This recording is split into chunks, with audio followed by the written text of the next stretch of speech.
Welcome to British Focus, the channel where we dive deep into the most pressing issues affecting the UK. Today, we bring you an explosive controversy that has shaken the nation, a battle between one of the world's biggest tech giants and the British government. Apple has made an unprecedented move, removing its most advanced security feature from UK users, and the backlash has been nothing short of seismic. But what led to this drastic decision? And why has Home Secretary Yvette Cooper found herself at the center of a political firestorm? Stay with us as we unravel this unfolding crisis. If you want to stay updated on stories that truly matter, don't forget to like, subscribe, and hit that notification bell. Now, let's dive in. Apple's decision to disable Advanced Data Protection, ADP, for iCloud in the UK has sent shockwaves across the country. Millions of British iPhone users woke up to find that their digital security had been significantly weakened overnight, all thanks to a heated dispute between Apple and the UK government. The tech giant has publicly condemned the decision, expressing deep disappointment over the Home Office's interference in cybersecurity matters. But the government, led by Yvette Cooper, insists this is a necessary step for national security. The announcement triggered an immediate and furious response from the British public. Outraged Apple users, digital rights activists, and legal experts have come together in a full-scale revolt against the government. Protests erupted across the country, with thousands gathering outside the Home Office headquarters in London, chanting against what they see as an attack on digital privacy. Demonstrators carried signs accusing Cooper of selling out UK citizens to mass surveillance, with many calling for her immediate resignation. Inside Parliament, the backlash was just as intense. Cooper found herself facing fierce opposition from MPs across party lines. Many accused her of recklessly endangering national cybersecurity and undermining public trust in government policies. Her attempts to defend her actions only seemed to inflame the situation further. Senior officials within her own party, worried about the growing public and political outrage, reportedly pressured her to reconsider her stance to avoid further fallout. But by then, it was too late. Meanwhile, the legal consequences were already taking shape. Multiple class action lawsuits have been launched against the government, arguing that Cooper's actions have unlawfully stripped citizens of essential cybersecurity protections. Leading privacy rights organizations have thrown their weight behind these legal battles, with high-profile lawyers representing individuals who claim their digital rights have been violated. Some lawsuits go even further, accusing the UK government of colluding with Apple to weaken encryption protections under the guise of national security. The roots of this controversy trace back to a secret technical capability notice issued by the Home Office, which compelled Apple to create a backdoor in its encryption system. This order, made under the UK's controversial surveillance laws, would have forced Apple to provide authorities with a way to access user data. But Apple, a company that has long resisted government pressure on encryption, refused to comply. Instead, it chose to disable ADP entirely for UK users rather than compromise its cybersecurity principles. The move has only fueled further public outrage. Many British citizens have taken to social media, branding Cooper as the woman who killed UK cybersecurity. Hashtags like #PrivacyMatters and #ResignCooper have been trending on X, formerly Twitter, with thousands of posts condemning her for putting millions at risk. The anger intensified when reports surfaced that Cooper had been warned by cybersecurity advisors that forcing Apple to weaken its encryption could have devastating consequences, not just for individuals, but for businesses, journalists, and even government agencies. Yet, despite these warnings, she pushed ahead, apparently underestimating the scale of public resistance. The chaos reached the highest levels of government. According to sources within Whitehall, Prime Minister Rishi Sunak was deeply concerned about the escalating crisis. Rumours swirled that Cooper had lost support from the very top, with key figures within the government privately admitting that her position was becoming untenable. Meanwhile, Matthew Fenny, a prominent voice from the digital rights campaign group Big Brother Watch, harshly criticised the government's actions, describing Apple's decision as a predictable consequence of overreach. His statement only added fuel to the fire, with enraged Apple users rallying behind his words and launching a coordinated social media campaign against Cooper. Her official accounts were flooded with angry messages, and petitions demanding an official parliamentary inquiry into the Home Office's handling of the situation gained tens of thousands of signatures within hours. Even Elon Musk weighed in, taking to X to suggest that if Donald Trump had lost the US election, similar policies might have been introduced in America.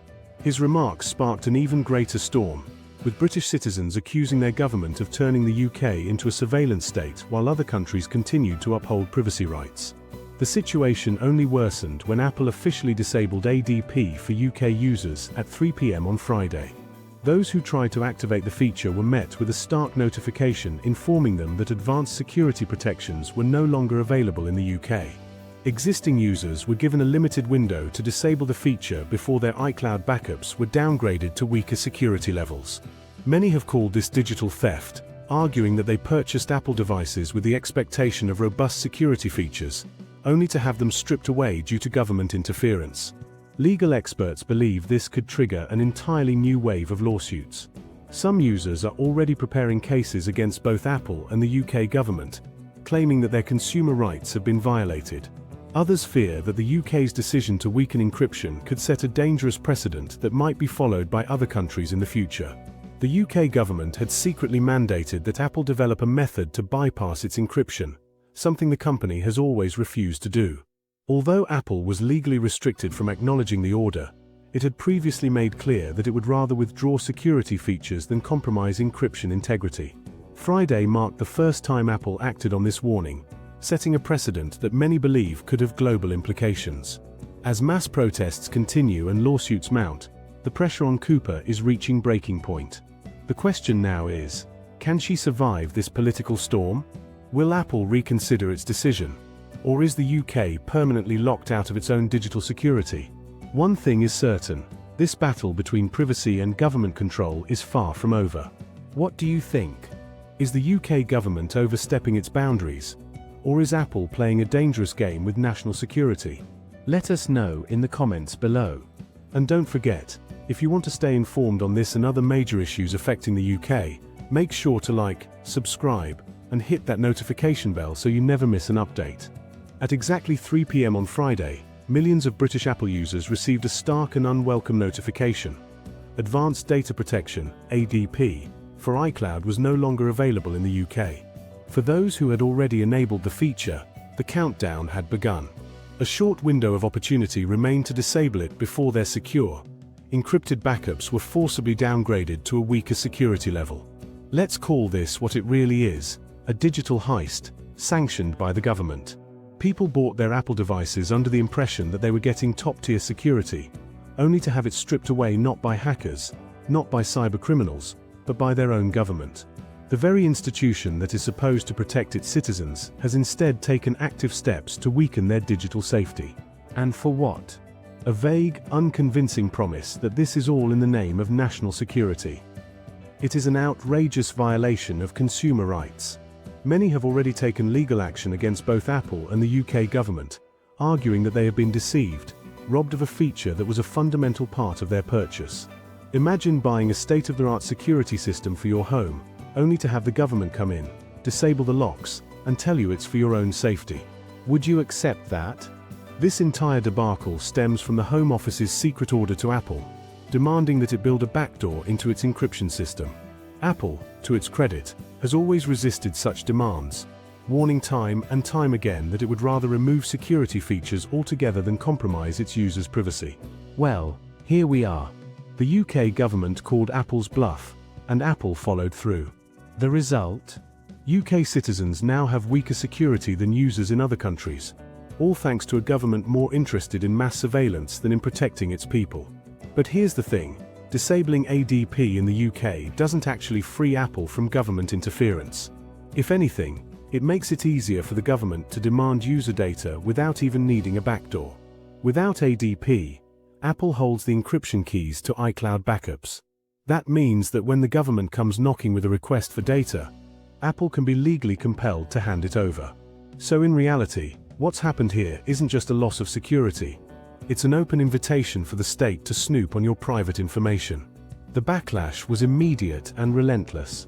Across the UK, legal experts and digital rights activists sprang into action.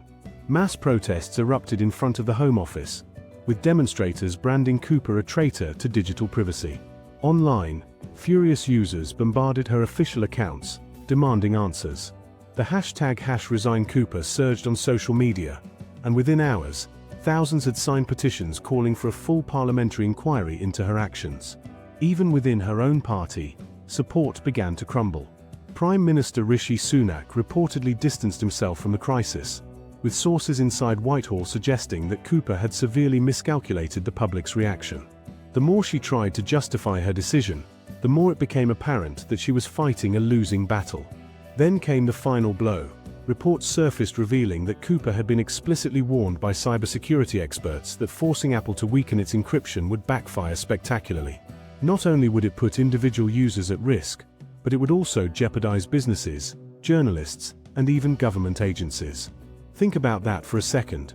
The very institutions that rely on secure communications were being made more vulnerable by the very person responsible for national security. Despite these warnings, Cooper pushed ahead, dismissing concerns and doubling down on her stance. The arrogance was astounding. Did she really believe that people wouldn't fight back?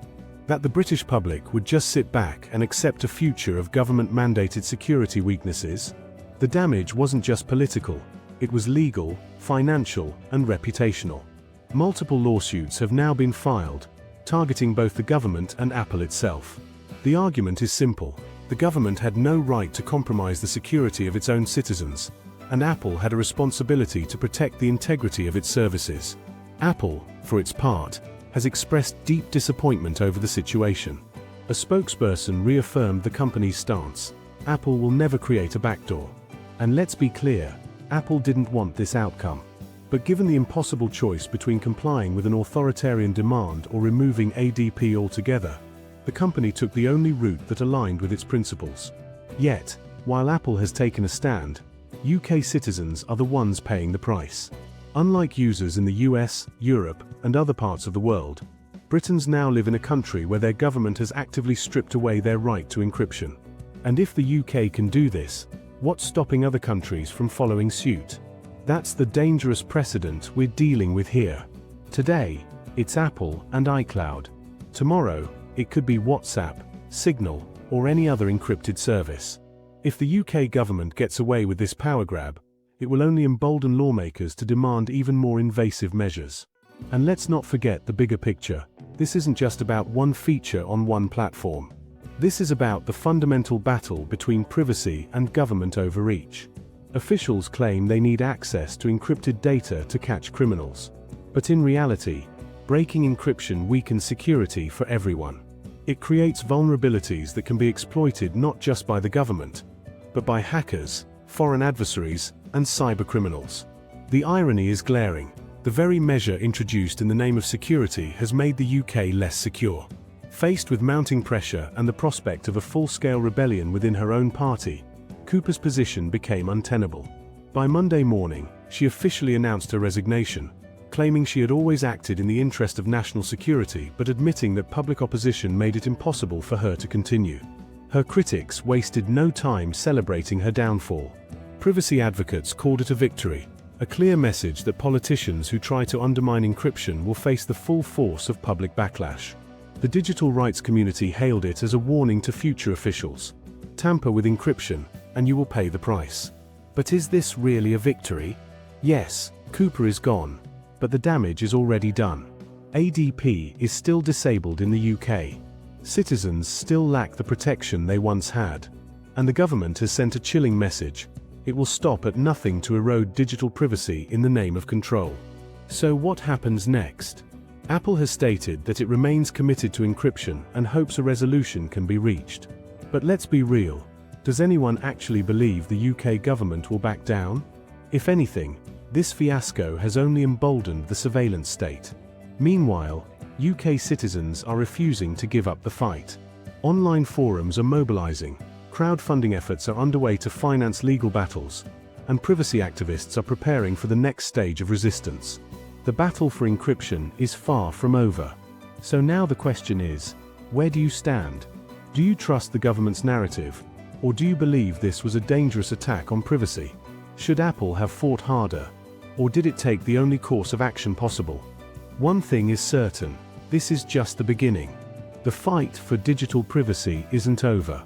It's only just getting started.